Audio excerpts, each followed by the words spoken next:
आज की इस वीडियो में मैं आपको बताने वाला हूँ इंजीनियरिंग एडमिशन को लेकर। यहाँ पर न्यूज है 83 कॉलेजों में 12,575 सीटें अभी भी खाली है, इसके बारे में बताऊंगा। उसके बाद यहाँ पर डेंटल पीजी में एडमिशन को लेकर भी खबर है और ऑनलाइन कक्षाएं जो लग रही है उसमें दिक्कतें आ रही है, तो ये सब आज डिटेल में देखेंगे। तो नमस्कार दोस्तों, मैं हूँ आपका दोस्त राम वर्मा और स्वागत है आपका CG education news YouTube channel पर। अगर आप इस चैनल पर पहली बार आए हैं तो चैनल को सब्सक्राइब करके बेल आइकन बटन दबाना ना भूलिए, क्योंकि यहाँ पर आपको छत्तीसगढ़ के कॉलेज यूनिवर्सिटी की खबरें इसी प्रकार लगातार मिलती रहेगी।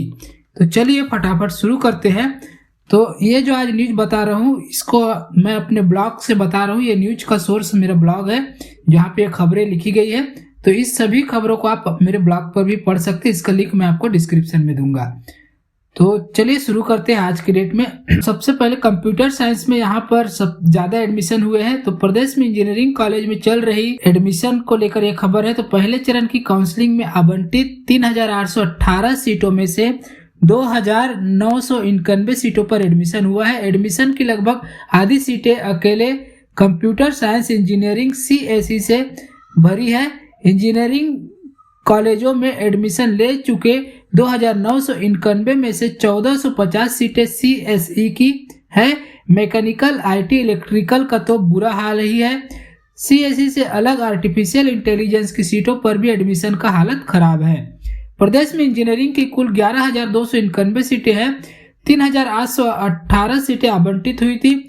DTE से प्राप्त आंकड़ों के अनुसार CSE की 2,384 में 900 सीटों, SEAI एंड ML की 189 सीटों में 101, CSAI की 360 सीटों में 169, CSE BDA की 63 सीट में से 46, CSE DS की 297 सीटों में 134, CSE GT की 63 में से 18, CSE IoT के 63 में से 35, CSE IoT एंड CT की 63 में से 32 और CSE एंड BS की 63 में से 15 सीटों पर एडमिशन हुआ है। कंप्यूटर साइंस इंजीनियरिंग के बाद दूसरे नंबर पर सिविल इंजीनियरिंग है।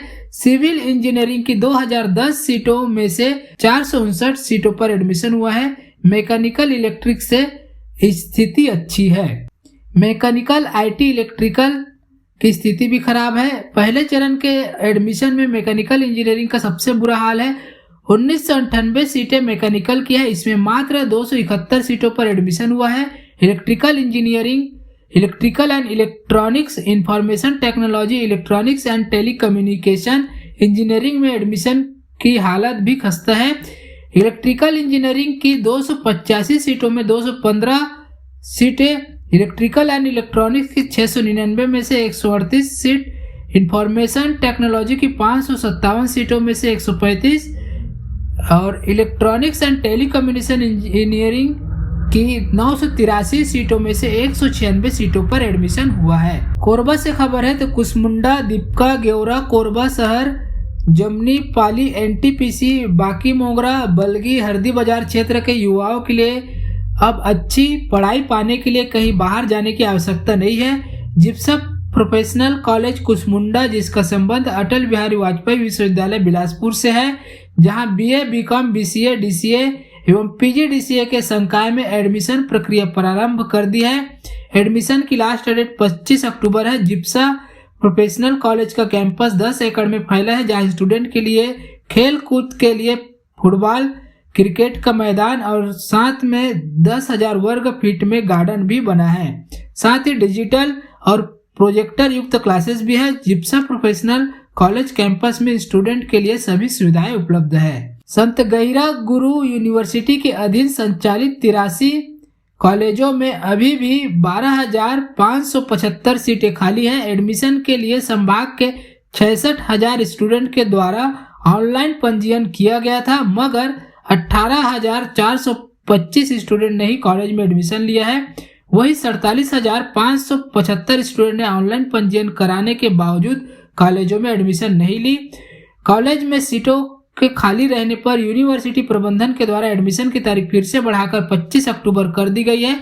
अनुमान लगाया जा रहा है कि संभवतः कई स्टूडेंट एडमिशन के लिए ऑनलाइन पंजीयन कराने के बाद दूसरे शहरों में चले गए हैं। कोचिंग अथवा व्यावसायिक परीक्षा की तैयारी के कारण भी स्टूडेंट बाहर जाने से संभाग के कॉलेजों में सीटें अभी तक नहीं भर पाई है। कोरोना काल में 12वीं की परीक्षा में लगभग 98% स्टूडेंट ने सफलता पाई थी, जिसमें से 80 से 85% स्टूडेंट ने 80 से 97% के बीच उच्च अंक अर्जित किया था। बेहतर अंक के साथ परीक्षा पास करने के बावजूद कॉलेजों में अपने पसंद के विषय की कक्षाओं में एडमिशन के लिए स्टूडेंट को काफी मशक्कत करना पड़ रहा है। बताया जा रहा है कि 75 से 80% अंक वाले स्टूडेंट को भी पसंद के विषयों में एडमिशन नहीं मिल पा रहा है। हालांकि विश्वविद्यालय प्रबंधन का कहना है कि कॉलेजों में एडमिशन की तारीख 25 अक्टूबर तक बढ़ा दी गई है, जिससे सभी सीटें भरने की उम्मीद है। धमतरी जिले की बात करते हैं तो जिले में सभी सरकारी कॉलेजों में अलग अलग संकायों की फर्स्ट ईयर की खाली सीटों को भरने के लिए 6वीं बार पोर्टल खोला गया है। अब 25 अक्टूबर तक विद्यार्थी एडमिशन ले सकेंगे। इस संबंध में शासन उच्च शिक्षा विभाग की ओर से सभी कॉलेज प्राचार्यों को आदेश जारी किया गया है। 6वीं बार ऐसी स्थिति बनी है जब एडमिशन देने यूनिवर्सिटी ने पोर्टल खोला है। अकेले पीजी में अब भी 155 सीटें खाली हैं। कॉलेज प्रबंधन भी सूचना दे रहे हैं कि एक बार और मौका मिला है, जिन्हें एडमिशन लेना है वे दस्तावेज लेकर आए। जो ऑनलाइन आवेदन कर चुके हैं उनको एडमिशन मिलेगा। ऑफलाइन वालों के लिए नो एंट्री रहेगी। 6 नवंबर तक दीपावली की छुट्टी रहेगी। 7 को रविवार है। 8 से कक्षाएं ऑफलाइन लगेगी। इसके लिए प्राचार्यों को अभी से तैयारी करने को कहा गया है। तो देख लेते हैं धमतरी के किन कॉलेजों में कितनी सीटें खाली है। तो पीजी कॉलेज में 1965 सीटों में से 155 सीट खाली है। बीएससी गणित में 28, डीसीए में 13, बीएससी होम साइंस में 10, बीसीए में 7 सीट खाली है। इसके अलावा एमए एमएससी संकाय में सीटें खाली है। गर्ल्स कॉलेज के स्नातक के सभी सीटें भर गई है।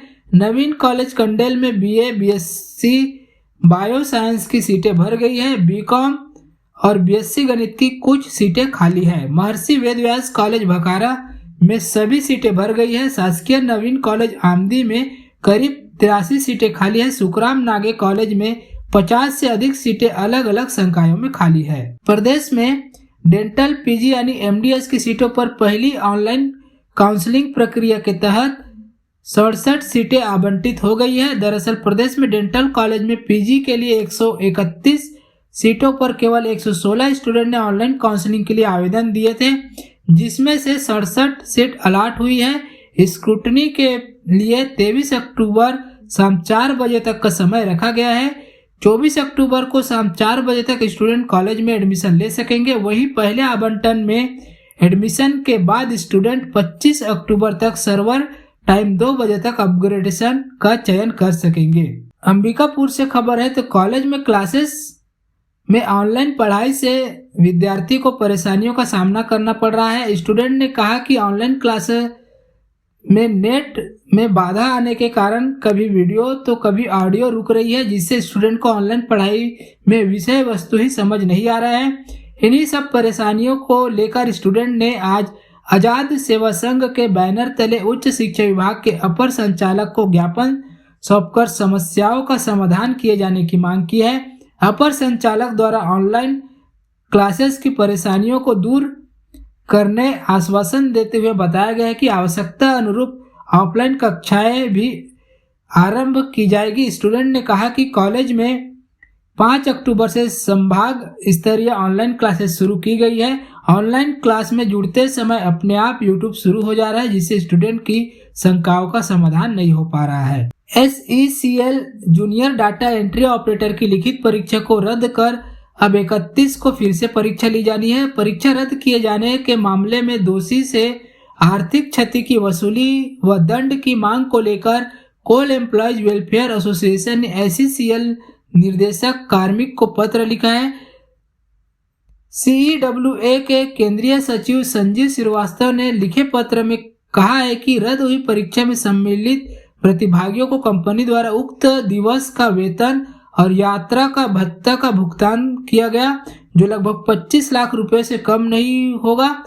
परीक्षा के आयोजन में भी खर्च आया ही होगा। परीक्षा में शामिल होने वाले प्रतिभागी परीक्षा से पूर्व की तैयारी के तनाव में रहे और रद्द होने के बाद अवसाद में हैं। ऐसे में संगठन ने मांग की है कि तथ्यों के मद्देनजर जांच कर परीक्षा रद्द होने के दोषी से कंपनी को हुए आर्थिक क्षति की वसूली की जाए।